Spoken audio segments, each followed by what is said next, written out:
नमस्कार मित्रांनो, तर कशा आहात तुम्ही सगळे? तर पुन्हा एकदा स्वागत आहे तुमचं आपल्या एका नवीन ब्लॉग मध्ये. आज ब्लॉगची सुरुवात डायरेक्ट कामातूनच होते. सकाळ सकाळी आलो, थोडीफार कामं होते ते उरकून घेतली. मग थोड्या वेळ निवांत बसलो. मग मॅडमने आमच्यासाठी ऍपल आणलं होतं, म्हणजे ऍपल ते थोडंसं खाल्लं. कारण की मी मुंबईवरून आलो होतो म्हणून माझं डोकं खूपच जाम झालं होतं. मग जाधव काकाला मला थोडीशी डोक्याची मालिश करा. मस्तपैकी जाधव काकाने डोक्याची मालिश सुद्धा केली. मालिश केल्यावर इतकी भारी फिलिंग येत होती, म्हणजे की लिटरली झोपच येत होती मला. पण मी काय झोपू शकत नव्हतो कारण मी कामावर होतो. मग आजची सगळी कामं संपून मी निघालो घरी. मोहितला फोन केला होता, तो गाडी घेऊन येत होता. तो गाडी घेऊन येऊ तर मी त्या गेट जवळ त्याची वाट बघत बसलो होतो. बघू आता तो कधी येतो. त्याला फोन करून तुझा खूप वेळ झालेला आहे, पण तो अजून काय आलेला नाहीये. तोपर्यंत आपण इथेच बसूयात.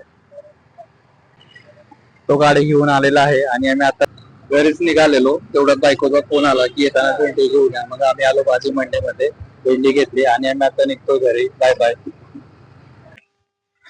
मग हॉस्पिटल वरून यायला आपल्याला थोडा उशीर झाला होता. मग घरी आलो. घरी येऊन फ्रेश वगैरे झालो. बिट्टूला थोडं बाहेर घेऊन गेलो, तिच्यासोबत थोडासा वेळ घालवला. तिला केक खाऊ घातलं. आज ती जी नवीन हेअरस्टाईल केली होती बघा, ती किती क्यूट दिसते ना हेअरस्टाईल मध्ये. नक्की कमेंट करून सांगा कशी असते बघा, आणि किती क्यूट दिसते असताना. कशी वाटते माझी प्रिन्सेस, तुम्ही नक्की कमेंट करून सांगा. मग रात्री आपल्याला जायचं होतं बाहेर फिरायला. त्यासाठी मी आधी आवरून घेतलं, नंतर बिट्टूलाही आवरून घेतलं. मग ती बघा किती क्यूट दिसते. मग आता छोटासा तिच्यासोबत व्हिडिओ शूट केला. मग आम्ही निघालो बाहेर फिरायला. आम्ही पोहोचलो आहे पंढरपूरची वारी, म्हणजेच तिथं मेळा भरतो त्या ठिकाणी आम्ही पोहोचलेलो आहे. तर बघू शकता तुम्ही किती गर्दी आहे. खूप काही काही विकायला आलो तुम्ही बघू शकता.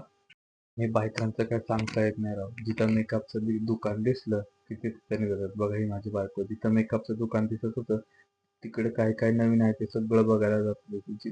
म्हणजे जेवढे मेकअपचे दुकान आले तेवढे तिने बघितले, की तिला काय काय आवडतं सगळं मेकअपचं सामान तिने बघितलं इथं. त्याचं काय सांगता येत नाही राव खरंच. मग मेळ्यामध्ये फिरून वगैरे आलो घरी. मग घरी भेंडी बनवली होती. मला भेंडी अजिबात आवडत नाही. म्हणलं चला बाहेरनं काहीतरी पार्सल आणूयात.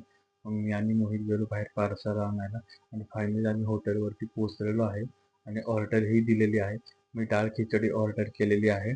ऑर्डर येऊस तर मी आणि मोहित थोडी गप्पा मारत होतो. म्हणजे काय इम्पॉर्टंट टॉपिकवर आमचं बोलणं चालू होतं. ते इथं तुम्हाला नाही सांगू शकत की काय आमचं बोलणं चालू होतं. आणि फायनली आमचं ऑर्डर आलेला आहे आणि मी आता निघतोय घरी. तर भेटूयात घरी. Bye bye.